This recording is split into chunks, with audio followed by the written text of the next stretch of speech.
चलो तो आज से नया चैप्टर स्टार्ट करेंगे जिसका नाम है रिप्रोडक्टिव हेल्थ, है ना। अभी हमने लेटेस्ट में ही रिप्रोडक्टिव सिस्टम खत्म किया है ना। आप लोग उसकी पूरी अच्छे से स्टडी कर लें, इसके बाद उसका एक टेस्ट हो जाएगा। मंडे को टेस्ट है पर आपके बैच में नहीं है, क्योंकि अभी आपको समय चाहिए एक आध दो दिन का, या देना हो तो दे सकते हैं मंडे को, क्योंकि पेपर बन रहा है।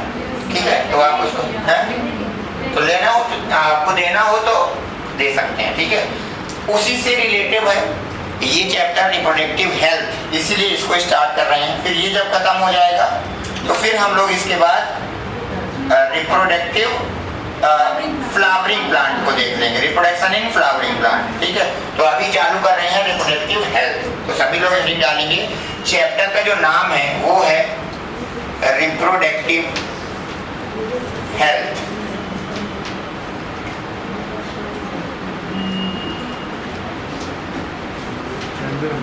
हाँ, चैप्टर का नाम क्या है बताओ? Reproductive health. ठीक है, चलिए सबसे पहले हमें ये जानना पड़ेगा कि इसका मतलब क्या है, रिप्रोडक्टिव हेल्थ का मतलब क्या है। तो ऐसा व्यक्ति जो प्रजनन के रूप से कंप्लीट है ना, उसे हम लोग क्या कहते हैं, उससे संबंधित इस चीज में देखना है कि कौन सी बीमारियां हो सकती हैं, है ना, क्या क्या कारण हो सकते हैं। जैसे मेल फर्टाइल है या इनफर्टाइल है ना, स्टेराइल है, उसके क्या जो है कारण हो सकते हैं। ये सारी चीजें इस चैप्टर में हमें देखना है। सबसे पहले इसकी डिफिनेशन लिखेंगे, लिखिए।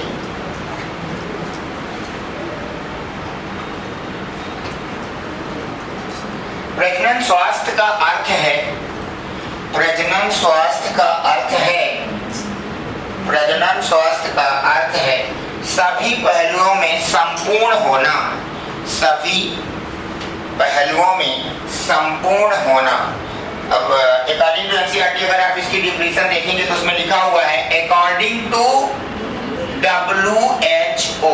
WHO का पूरा नाम वर्ल्ड हेल्थ ऑर्गेनाइजेशन। इसके अनुसार क्या डिफिनेशन होती है रिप्रोडक्टिव हेल्थ की? इसमें कहता है reproductive health means total well-beings in all aspect of reproduction, है ना। सभी प्रजनन के लिए जो क्या है, जो डिफिनेशन लिखवाई है हिंदी के अनुसार से, वो उसकी इंग्लिश में क्या कहते हैं, total well-beings in all aspect of reproduction, है ना। सभी पहलुओं में संपूर्ण होना। कौन कौन से पहलू हैं लिखेंगे? IE जैसे, किस चीज में?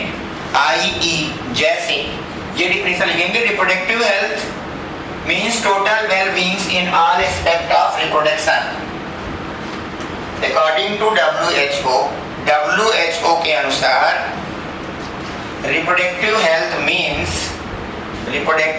means total well-beings in all aspect of reproduction, सभी पहलुओं में संपूर्ण है। जैसे लिखेंगे, जैसे IE physically,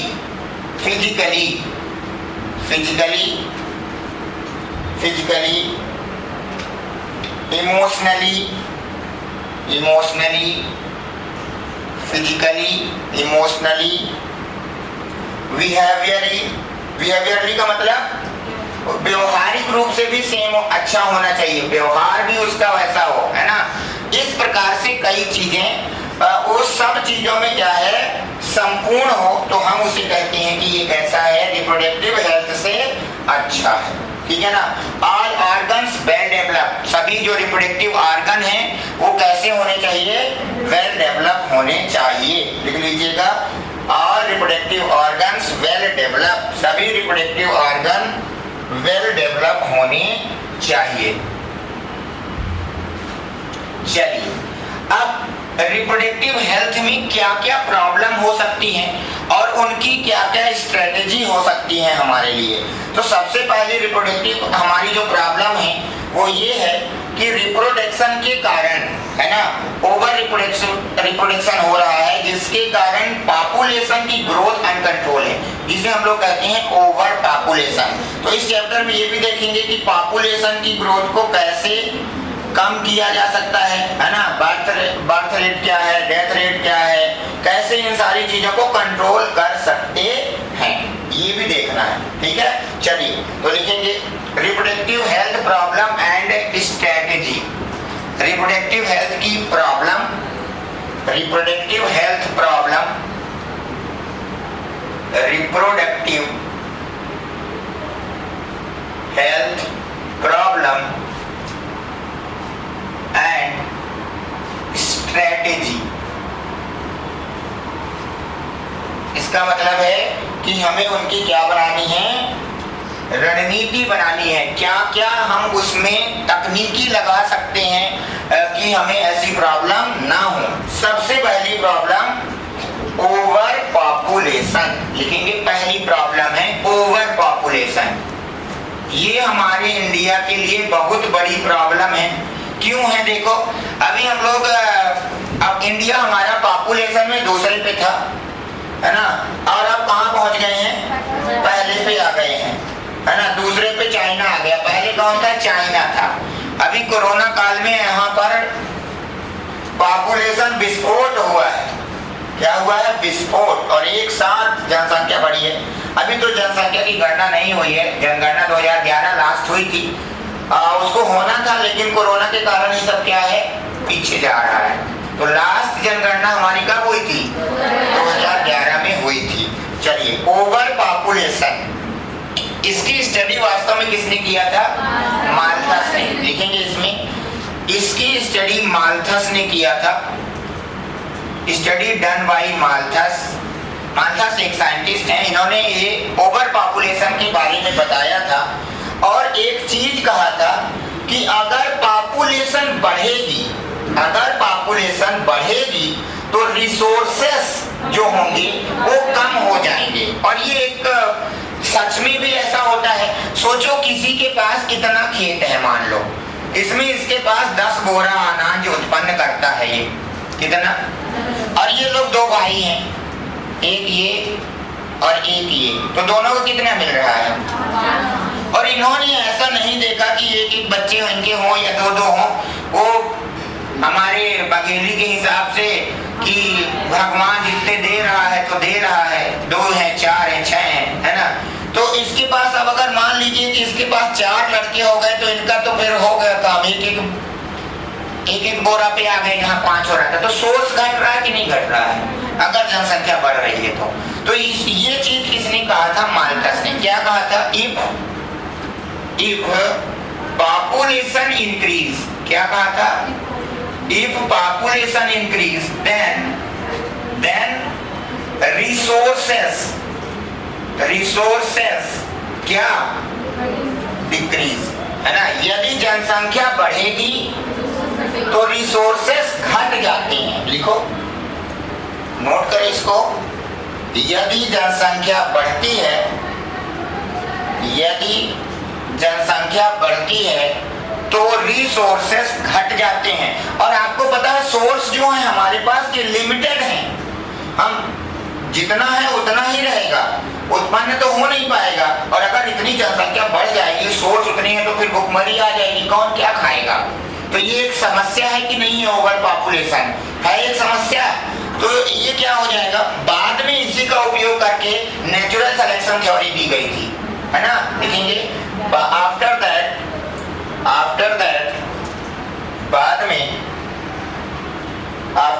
it is used by the Darwin, इसका उपयोग डार्विन ने किया, बाद में इसका उपयोग डार्विन ने किया and give the theory natural selection, और नेचुरल सिलेक्शन थ्योरी दी, नेचुरल सिलेक्शन थ्योरी दी। ठीक है, आगे बात समझ में यहाँ तक, बोलो। चलो आगे देखते हैं। देखो ये बात हो गई कि जरूरी है इस पर कंट्रोल करना, क्योंकि सोर्स हमारे लिमिटेड हैं और वो घट जाएंगे तो बहुत दिक्कत हो सकती है। इसके लिए भारत ने सबसे पहले, हमारा ही भारत देश ऐसा है जो ओवर पॉपुलेशन के लिए सबसे पहले प्रोग्राम लाया था। ठीक है, तो लिखेंगे India is the first country, Bharat पहला ऐसा देश है, India is a first country, Bharat पहला ऐसा देश है जिसने ओवर पॉपुलेशन के लिए प्रोग्राम बनाया, जिसने ओवर पॉपुलेशन के लिए प्रोग्राम बनाया। India is a first country which made the programme for over population. क्या किया इसने बताओ? ठीक है, लिखेंगे फर्स्ट प्रोग्राम। फर्स्ट प्रोग्राम जो है किसने बनाया था? बोलो। इन इंडिया, पूरे देशों में सबसे पहले किसने बनाया था? भारत ने जनसंख्या को रोकने के लिए पहला प्रोग्राम बनाया था। आपको यह भी याद करना पड़ेगा कि कब बनाया था। 1951। It is also given in NCERT 1951। Bharat ने पहला प्रोग्राम ओवर पॉपुलेशन के लिए कब बनाया था? बताओ। 1951 में, है ना। इसका नाम क्या था? बोलो। FPP, पूरा नाम फैमिली प्लानिंग प्रोग्राम, परिवार नियोजन प्रोग्राम। क्या था ये? परिवार नियोजन लिखेंगे, फैमिली प्लानिंग प्रोग्राम। ठीक है, इस समय इंदिरा गांधी जी की सरकार थी और उन्होंने नारा दिया था, हम दो हमारे दो। ठीक है, लिखेंगे इस समय नारे चलते थे, स्लोगन चलता था, है ना, हम दो हमारे दो, या और भी लोग कहते थे बच्चे दो ही अच्छे। तो इस तरह के नारे आए थे। फैमिली प्लानिंग जो इंडिया ने की थी सबसे पहले। ठीक है,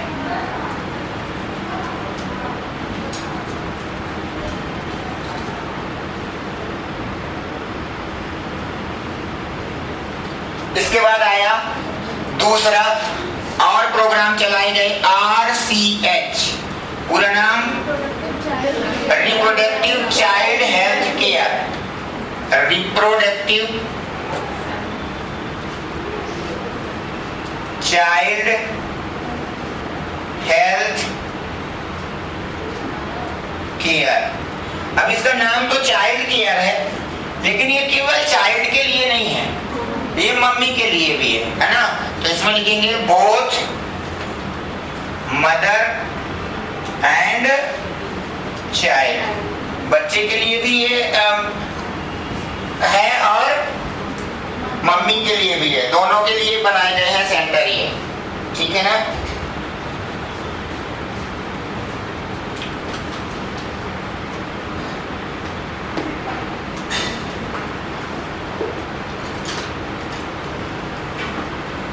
इसमें ये सेंटर खुले हुए हैं गवर्नमेंट के, वहां पर मम्मी जा करके सारी जानकारियां प्राप्त कर सकती है। ये सब कुछ वहां पर प्रोवाइड कराते हैं, ये सेंटर अभी चल रहे हैं। तीसरा सरकार ने क्या किया?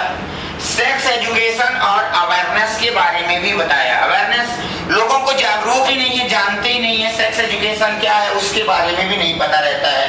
ठीक है ना। बच्चों के लिए, टीनेजर्स के लिए सेक्स एजुकेशन क्या है? बहुत ही आवश्यक है। टीनेजर्स वो होते हैं जिनकी एज में लास्ट में क्या लगा हुआ है? टीन लगा हुआ है, 13, 14, 15, 16। उनको इन चीज की जानकारी देना क्या है? बहुत आवश्यक है। तो तीसरा प्रोग्राम भी गवर्नमेंट ने बनाया जिसका क्या नाम है? Sex education and awareness. तो लिखेंगे तीसरा programme sex education and awareness. Sex education and awareness, sex education and awareness.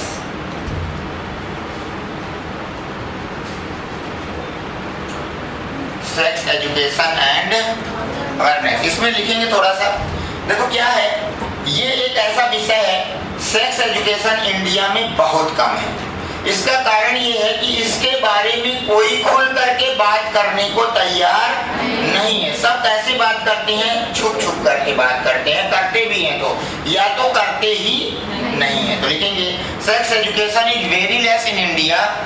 Sex education India में बहुत कम है। सेक्स एजुकेशन इंडिया में बहुत कम है। Sex education is very less in India.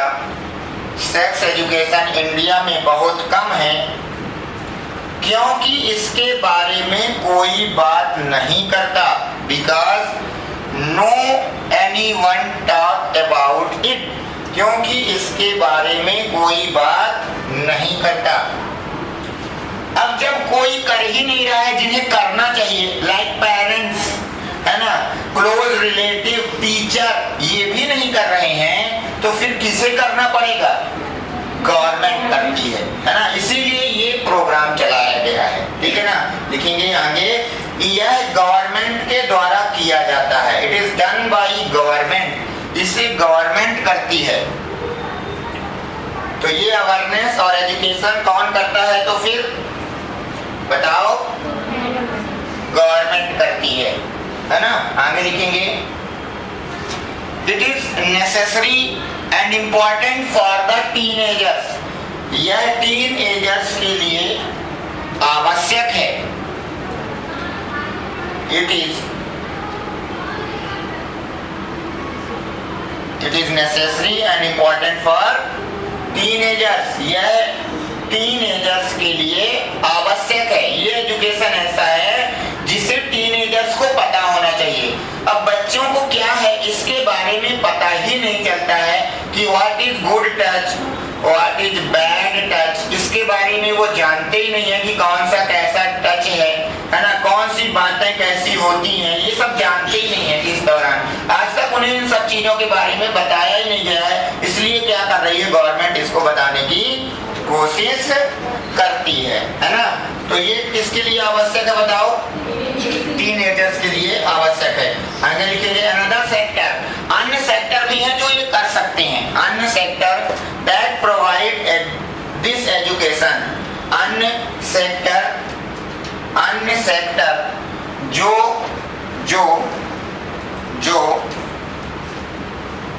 यह एजुकेशन प्रोवाइड करते हैं।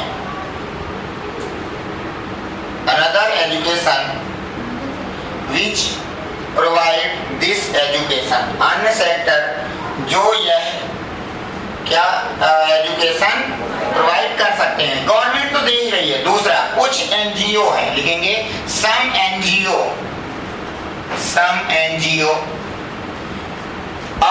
और किसे करना चाहिए, पेरेंट्स, लिखेंगे पेरेंट्स, एनजीओ, पेरेंट्स, टीचर,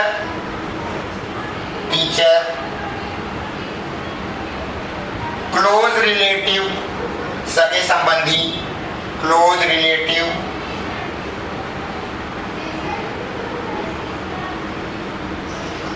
इन्हें सब कुछ क्या करना चाहिए, ये चीजें बताना चाहिए। अगर ऐसा नहीं है, उनके पास ये सारी चीजों का ज्ञान नहीं है टीनेजर्स के पास, तो ऐसे बच्चे सेक्स अब्यूज का शिकार होते हैं।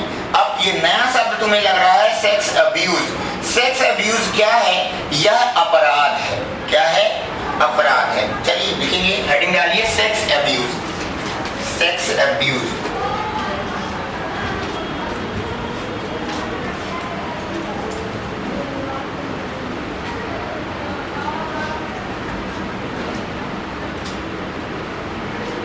Sex abuse. It keep in a crime, इसे क्राइम में रखा गया है। It keep in a crime, इसे क्राइम या अपराध में रखा गया है। इसे अपराध में रखा गया है। तो सेक्स अब्यूज क्या है, एक प्रकार का अपराध है। और ये इसका शिकार वही लोग हो जाते हैं जिन्हें सेक्स एजुकेशन, जो सेक्स एजुकेशन से बचे हुए हैं। इसीलिए गवर्नमेंट कहती है कि सेक्स एजुकेशन जरूरी है। लिखेंगे इसका प्रमुख कारण सेक्स एजुकेशन में कमी है। इट्स मेन रीजन इज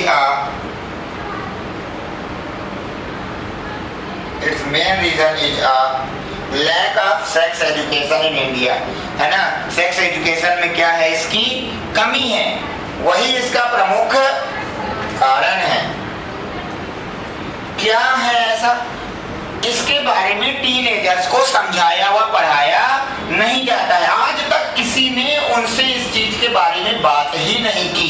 देखो जैसे मान लो जब हम लोग छोटे थे तो पेपर देने दिल्ली जा रहे हैं, पेपर देने भोपाल जा रहे हैं, तो ये अब हर बच्चे के दिमाग में रहता है कि ट्रेन में कोई कुछ देगा तो नहीं खाना है ना। ये हम भी जानते, फिर भी जाते समय मम्मी जरूर कहती थी कि क्यों कुछ दे तो खाए ना। मान लो हम ट्रेन में बैठे और कोई हमको कुछ खाने को दिया, है ना, तो क्या हमारा दिमाग तुरंत क्लिक करेगा कि नहीं करेगा कि मम्मी ने कहा था कि कोई कुछ देगा तो खाना।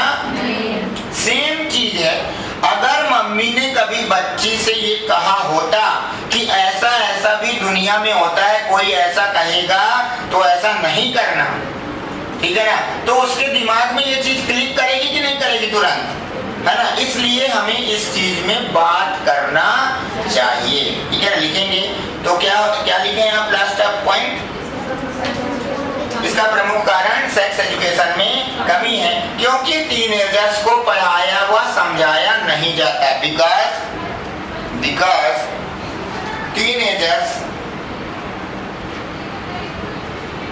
teenagers not understand and not give the education.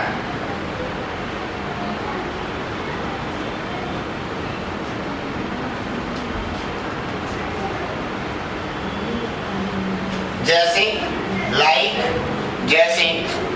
Good touch and bad touch,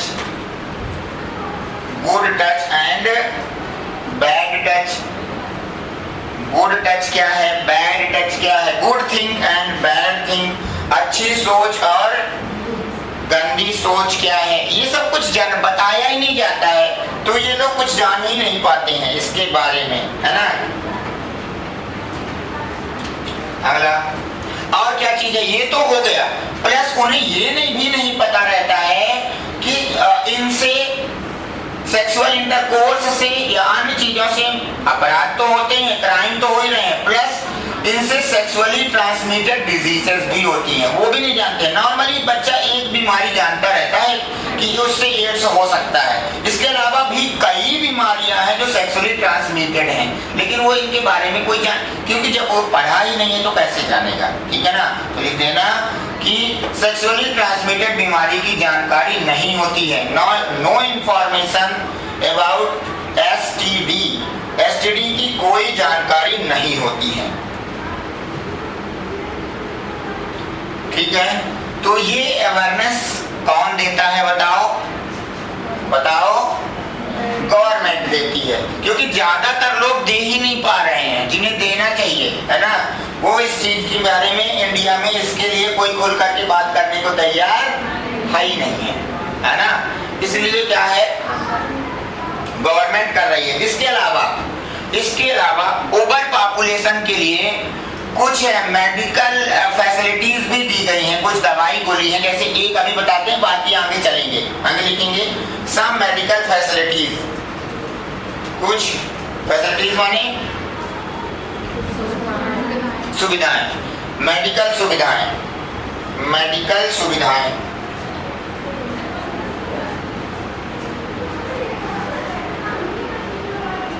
पहला लिखेंगे CDRI, इसने अपना बहुत बड़ा योगदान दिया है मेडिकल में। CDRI किसी को पूरा नाम पता है? Central drug research institute. लिखिए पूरा नाम, central drug research institute.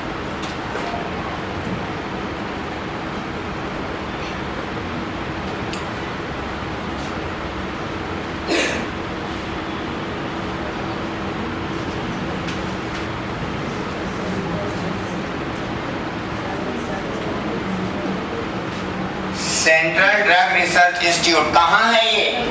Lucknow. लिखेंगे इन लखनऊ।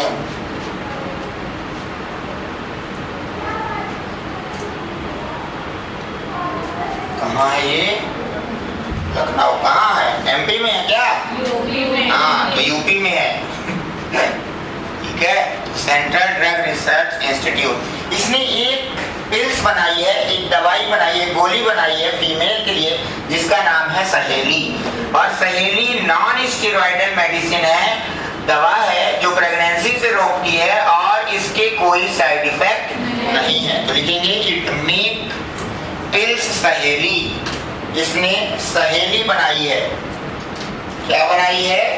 सहेली। तो ऐसा क्वेश्चन आता है, सहेली किसके द्वारा बनाई गई है? CDRI के द्वारा। ठीक है, ये ऐसे लिख लेना, यह एक नॉन स्टेरॉयडल मेडिसिन है। It is a non steroidal medicine. यह नॉन स्टेरॉयडल मेडिसिन है। It is a non steroidal medicine. यह नॉन स्टेरॉयडल मेडिसिन है। और सबसे अच्छी बात, जैसे और भी दवाइयाँ आती थी, अभी हम आगे और भी पिल्स के नाम बताएंगे, जैसे माला डी, माला एन, ये भी आती थी, लेकिन इन्हें रोज लेना पड़ता था, महीने भर खाते रहो। लेकिन ये अच्छी इसकी खासियत है, once taken in a week, इसे हफ्ते में एक ही बार लेना है। ये भी इसकी अच्छी खासियत है, लिख देना, हफ्ते में एक ही बार ली जाती है। Once taken in a week, हफ्ते में एक ही बार ली जाती है। हफ्ते में एक ही बार ली जाती है, तो और अच्छा है ना, रोज खाने का टेंशन फ्री, है ना। यूजर फ्रेंडली, लेने में आसान है ना। User friendly and easily available, हर जगह मिल जाती है। ये नहीं कि दवाई खरीदने गए तो भाई भैया ये नहीं है, ये तो नागपुर से आई, ये वाला टेंशन नहीं है ना। तो इसे क्या कर सकते हैं, कहीं पर भी, मतलब इजीली अवेलेबल है, लिख देना user friendly and easily available. User friendly and easily available. चलो देखो, एक अच्छे कॉन्ट्रासेप्टिव की क्या खास, कॉन्ट्रासेप्टिव का मतलब समझ रहे हैं? कॉन्ट्रासेप्टिव मीन्स होता है जो गर्भ निरोधक, है ना, जो गर्भ को क्या करते हैं, अनवांटेड प्रेगनेंसी से बचाते हैं। अभी हम एक पूरी मेथड देखेंगे कॉन्ट्रासेप्टिव, कितनी मेथड हैं, 7-8 मेथड पढ़ाएंगे, उनके सबके अंदर जितनी कैटेगरी आएंगी वो पढ़ाएंगे। तो एक अच्छे कॉन्ट्रासेप्टिव के क्या कैरेक्टर होने चाहिए वो भी बता देता हूँ, लिखेंगे, है ना। कैरेक्टर ऑफ गुड कॉन्ट्रासेप्टिव, एक अच्छे कॉन्ट्रासेप्टिव के गुण, हो गया। तो एक अच्छे कॉन्ट्रासेप्टिव के क्या गुण होने हैं वो मैं बता रहा हूं, है ना। जैसे सहेली है तो एक अच्छी कॉन्ट्रासेप्टिव है, तो क्यों है, क्या इसके कारण है कि एक अच्छे कॉन्ट्रासेप्टिव है। चलो ठीक है, तो देखिए कॉन्ट्रासेप्टिव के क्या क्या हैं। सबसे पहला नंबर यूजर फ्रेंडली, लेने में आसानी, लेने में आसान हो, है ना। यूजर फ्रेंडली, यूज करने में आसान, फ्रेंडली है, उसे क्या कहते हैं, यूजर फ्रेंडली। अब ये नहीं कि एक दवाई खानी है वो इतनी कड़वी है या उसके इतने साइड इफेक्ट है कि एक बार खा लो तो उल्टी आ रही है, जी मचला रहा है, सिर दर्द कर रहा है, ऐसे साइड इफेक्ट नहीं होने चाहिए, है ना। एक बार लो तो उसे लेने में क्या हो, आसानी हो और उसका कोई भी साइड इफेक्ट ना हो, लिख गया। दूसरा लिखेंगे, दूसरा इजिली अवेलेबल, क्या हो, इजिली अवेलेबल मतलब आसानी से उपलब्ध हो, है ना। अब ये नहीं कि उसको खरीदने के लिए 350 किलोमीटर दूर जाना पड़े, लखनऊ में है, सहेली लखनऊ में बनी है तो खरीदने लखनऊ जाना पड़े हमको यहाँ से, है ना। तो ऐसा ना रहे, हर जगह पर क्या हो जाए, आसानी से मिल जाए, ठीक है ना। अगला तीसरा और पॉइंट क्या होना चाहिए, इफेक्टिव, प्रभावकारी, लिखेंगे इफेक्टिव हो, इफेक्टिव, प्रभावशील। इफेक्टिव का क्या मतलब है बच्चों, इफेक्टिव का मतलब ये है कि वो असर करे। पता चला कि हम कॉन्ट्रासेप्टिव खा रहे हैं और प्रेगनेंसी हो गई तो दवा खाने से कोई मतलब ही नहीं रहा, उसका कोई क्या नहीं है, कोई प्रभाव ही नहीं है तो गड़बड़ हो गया ना। तो कैसी होनी चाहिए? इफेक्टिव होनी चाहिए, प्रभाव उसका हो। अच्छा, प्रभाव तो है, चलो जब तक दवा खा रहे हैं असर कर रही है, अनवांटेड प्रेगनेंसी नहीं हो रही है। अब प्रेगनेंसी चाहिए तो वापस से रिवर्स भी हो जाए, मतलब जब बंद करें तो प्रेगनेंसी हो जाए।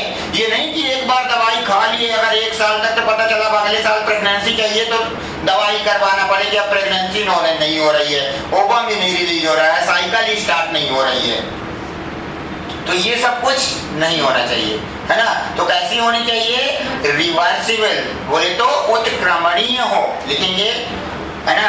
प्रोसेस की रिवर्सिबल, प्रक्रिया उत्क्रमणीय हो, अर्थात वापस हो जाए, दोबारा रिटर्न हो जाए। ये नहीं कि पता चला एक बार दवाई खा लिए तो अब फिर स्टेराइल हो गया और उसकी दवाई हो रही है ना। तो ये सब कुछ भी नहीं होना चाहिए। ये एक अच्छे, है ना, कि क्या है अगला, no or least side effect, मतलब उसके साइड इफेक्ट एक भी ना हो, या अगर हो तो बिल्कुल ना के बराबर हो। लिख लेना, no or least side effect, बिल्कुल या बहुत कम side effect. No or least side effect, है ना, no or least side effect, है ना। क्या लिखे हो हिंदी में? क्या लिखे हो? साइड इफेक्ट ना हो, या फिर हो तो कैसे हो? बहुत कम हो, है ना। सेक्सुअल ड्राइव को प्रभावित ना करे, है ना, लिखेंगे, no effect the sexual drive, sexual drive को प्रभावित ना करे, जैसे सेक्सुअल प्लेजर, इन सारी चीजों में किसी भी प्रकार का कोई साइड इफेक्ट नहीं होना चाहिए। नॉट इंटरफेयर, ऐसे भी लिख सकते हो, not interfere in sexual pleasure, है ना। सेक्सुअल प्लेजर में किसी भी प्रकार का कोई इंटरफेयर ना हो। तो इस तरह से क्या है बताओ, बोलो, ये होने चाहिए, ठीक है ना। अब देखो क्या ऐसी चीजें हैं, एनसीईआरटी बहुत, ये जो हम लोग पढ़ रहे हैं इसमें सरकार ये कहती है कि लड़का लड़की एक समान मानो, है ना, सबको ऐसा करना चाहिए, है ना। लड़कियों को क्या किया जाता था, अब तो चलो कुछ हद तक ठीक है, पहले क्या कर दिया जाता था, लड़कियां रहती थी उसकी चुपके से जांच करवा टर्मिनेशन करवा देते थे, है ना। भारत सरकार ने इन सब पर पूर्णतः बैन लगा दिया है, और हमें हमेशा दोनों को ही बराबर मानना चाहिए, चाहे लड़का हो या लड़की हो, है ना। तो ये सब कुछ भी हमें उस एजुकेशन में बताया जाता है कि ऐसा नहीं है कि लड़का हो गया या लड़की हो गई, 2 लड़के हो गए तो दिक्कत हो गई है, या 2 लड़कियां हो गई हैं, 1 लड़का 1 लड़की चाहिए, ऐसा कुछ भी नहीं है। सब क्या होने चाहिए? बराबर होना चाहिए। अब देखो सरकार कहती है, अभी देखो, अब पॉपुलेशन की ग्रोथ को रोकने के हम लोग उपाय देखेंगे, लेकिन हमें ये भी तो देखना है कि बच्चे और मदर का जो हेल्थ है वो क्या रहे, अच्छी रहे। इसके लिए सरकार ने कई सेंटर खोले हैं, और उन सेंटरों में टेस्ट किए जाते हैं। क्या किए जाते हैं? टेस्ट। और वो टेस्ट बच्चे के फीटल से लेकर के मदर तक के टेस्ट होते हैं। अब देखो अंदर बच्चा यूट्रस में है, ना हमें पता चल रहा है कि उसे कोई बीमारी है, क्या पता चल रहा है? ये सब कहाँ से पता चलेगा? टेस्ट से। जैसे उसे कोई सिंड्रोम है, डाउन सिंड्रोम, पटाउ सिंड्रोम, है ना, क्लिफ्टर सिंड्रोम, सब आपने सुना है। अब ऐसे सिंड्रोम है तो बिना जांच के थोड़ी ना पता चलेंगे। और अगर ऐसे बच्चे पैदा होते हैं तो वो भी पूरा जीवन दुख के साथ व्यतीत करते हैं, प्लस मम्मी पापा भी उसे देख देख करके परेशान होते हैं। इसलिए हमें क्या करवाना चाहिए? जांच करवाना चाहिए। तो कौन कौन सी ऐसी जांच है जो फीटस में होती है वो बताने वाले हैं। तो आप लोग अब हेडिंग डालेंगे, ये हो गया जिसके कैरेक्टर हो गया, आगे लिखेंगे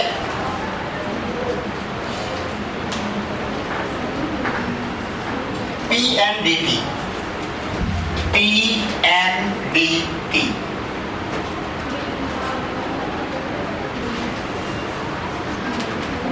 पूरा नाम किसी को पता है? बोलो। Prenatal diagnostic test. प्रीनेटल मतलब फीटस के टेस्ट करेंगे, ठीक है, लिखेंगे prenatal diagnostic test, prenatal diagnostic test, prenatal diagnostic test. इन टेस्टों को हम लोग दो कैटेगरी में डिवाइड करते हैं। कितनी कैटेगरी में? कौन सी दो कैटेगरी हैं?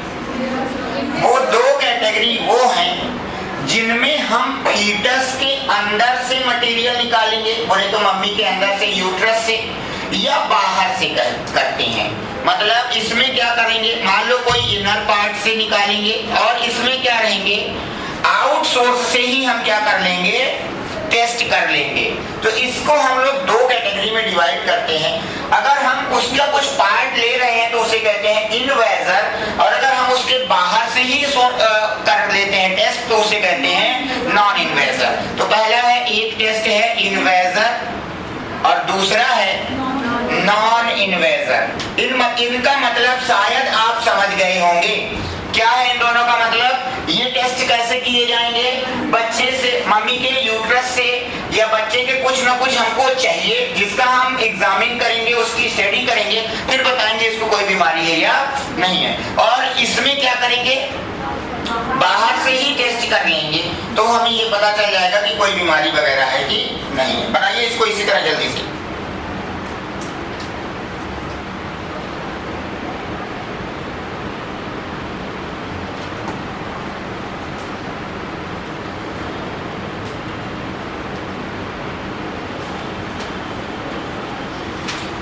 चलो बताओ, जैसे इनवेजर का कोरियोनिक विलाई सैंपलिंग, CVS, क्या कहते हैं इसको, बोलो पूरा नाम, कोरियोनिक विलाई सैंपलिंग। ये क्या है कोरियोनिक विलाई? अभी इसके बारे में बताता हूँ। वैसे आपको बता चुका हूँ पिछले ही चैप्टर में रिप्रोडक्टिव सिस्टम में कि बच्चे का जब बच्चा जब इम्प्लांटेशन होता है और प्लेसेंटा का निर्माण होता है तो बच्चे के द्वारा जो फिंगर लाइक प्रोजेक्शन बनाए जाते हैं फीटस के द्वारा, उसे हम लोग क्या नाम दे रहे थे, कोरियोनिक विलाई। उसके कुछ सैंपल लेंगे। तो बताओ अंदर जा रहे हैं बाहर? अंदर जा रहे हैं। तो ये इसीलिए कहे में रखा गया है इनवेजर। दूसरा एक है एमनियोसेंटेसिस। एमनियोसेंटेसिस क्या होता है?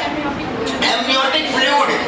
अब जैसे बच्चा इतने दिन से पड़ा हुआ है तो उसकी कुछ सेल्स वगैरह एमनियोटिक फ्लूइड में चली जाती हैं, डेड सेल चली गई, पर उसमें क्रोमोसोम वगैरह तो देखा ही जा सकता है ना। तो हम उससे क्या करेंगे, उसके एमनियोटिक फ्लूइड का भी क्या कर सकते हैं, टेस्ट कर सकते हैं। तो क्या करेंगे, एमनियोसेंटेसिस, ठीक है। इसमें क्या करेंगे, एमनियोटिक फ्लूइड का। इसमें बोलो नॉन इन्वेजर में जैसे USG सुने हो, सोनोग्राफी। सोनोग्राफी में क्या कोई चीज निकाला जाता है क्या? बाहर से ही साउंड वेव का यूज करके, है ना। USG में कौन सी वेव यूज की जाती है? साउंड वेव भेजी जाती है। तो साउंड वेव का यूज करके अंदर बच्चे का हम लोग हार्ट बीट और क्या क्या उसके अंदर बन रहे हैं ऑर्गन, ये भी देख सकते हैं। पूरा नाम क्या है इसका? अल्ट्रा सोनोग्राफी, ठीक है। तो ये कहाँ से होगी? बाहर से होगी। और एक ब्लड का टेस्ट है और उसे कहते हैं AFP, alpha fetal protein test, ठीक है। ये क्या है, इनके बारे में अभी एक एक करके पढ़ना है।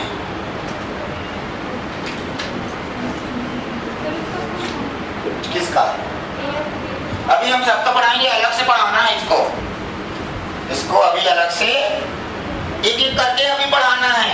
ये पढ़ाना है, ये पढ़ाना है, ये पढ़ाना है, ये पढ़ाना है। Alpha fetal protein test, alpha feto protein test ना लिखो ना, हम अभी लिखवाएंगे, लिख लो बाकी जिसको लिखना है। चलो अब एक एक करके पढ़ेंगे। सबसे पहले क्या लिखोगे? CVS, हेडिंग डालिए नीचे CVS,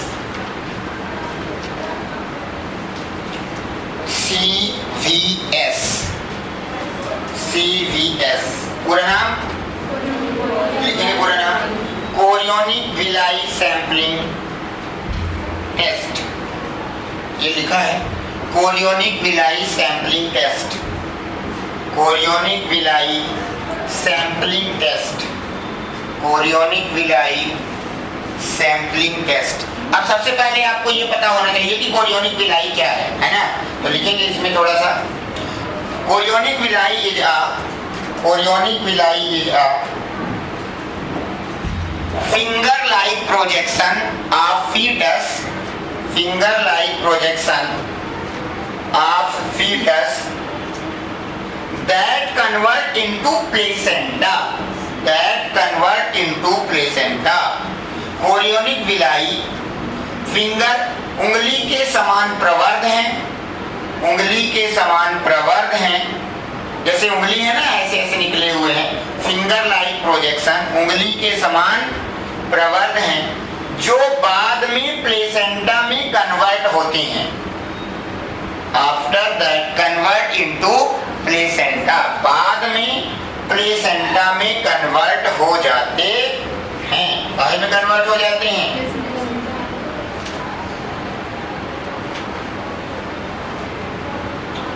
ठीक है। अब क्या करेंगे, कोरियोनिक विलाई से कुछ सेल निकाल लेंगे, लिखेंगे some cell taken from the chorionic villi, chorionic villi से कुछ सेल ले लेंगे, some cell taken from chorionic villi, chorionic villi से कुछ सेल ले लेंगे, एंड एग्जामिन दीज सेल, और इन सेलों का परीक्षण करेंगे, एंड एग्जामिन दीज सेल, और इन सेलों का परीक्षण करेंगे। क्या देखेंगे? जैसे नंबर ऑफ क्रोमोसोम की संख्या, नंबर ऑफ क्रोमोसोम की संख्या,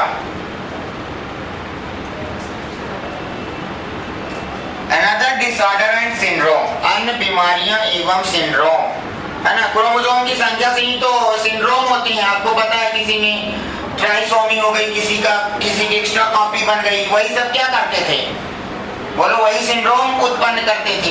तो उससे ये पता चल जाएगा। ये कब किया जाता है, इसकी एक समय अवधि है, कब होता है सीबीएस, बताओ किसी को याद हो तो। हाँ, 8वें वीक में किया जाता है, लिखेंगे यह 8वें सप्ताह में किया जाता है। It is done in 8th week, इसे 8वें सप्ताह में किया जाता है। ठीक है, तो इसे कब करेंगे? 8वें सप्ताह में। दूसरा लिखेंगे amniocentesis,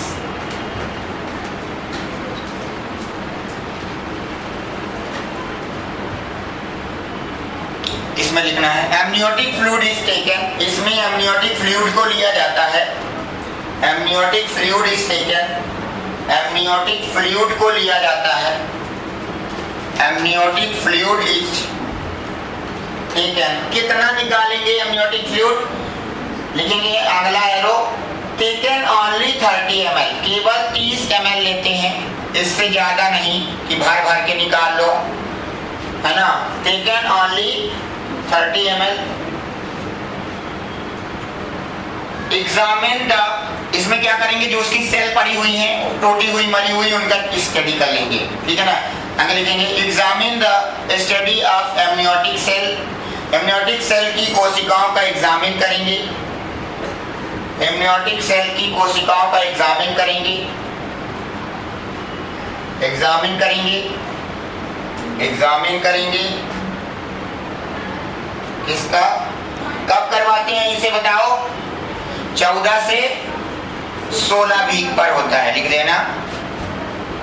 it is done in 14-16 week, 14-16 week. यहां से भी हम लोग ये पता लगा सकते हैं कि XX है या XY है, ठीक है, क्या पता कर सकते हैं, है ना। तो लिख देना। इस टेस्ट से सेक्स डिटर्मिनेशन भी होता है, by this test sex determination also done. क्या बोला इससे पहले? It is done in 14 to 16 week. कब किया जाएगा ये? 14 से 16 सप्ताह के बीच में किया जाएगा। और क्या कर सकते हैं इससे? सेक्स डिटर्मिनेशन, लिंग निर्धारण भी किया जा सकता है। इस टेस्ट से लिंग निर्धारण भी किया जा सकता है, किंतु लिंग निर्धारण इंडिया में पूर्णतः बैन है, लिख लेना। But sex determination completely ban in India, किंतु सेक्स डिटर्मिनेशन इंडिया में पूर्णतः बैन है, पूर्णतः बैन है। सेक्स डिटर्मिनेशन इंडिया में पूर्णतः बैन है और यह एक अपराध है, and it is a crime, और यह एक अपराध है। क्या है ये? अपराध है। ठीक है, तो ये आज ये खत्म किए हैं। कल से तुमको और अच्छी वीडियो क्वालिटी मिलेगी, है ना। वीडियो तो यही रहेगा, साउंड के लिए थोड़ा इसमें आवाज प्रॉब्लम हो सकती है। कल से अच्छा पढ़ाएंगे, क्या क्या, USG और AFE। ठीक है।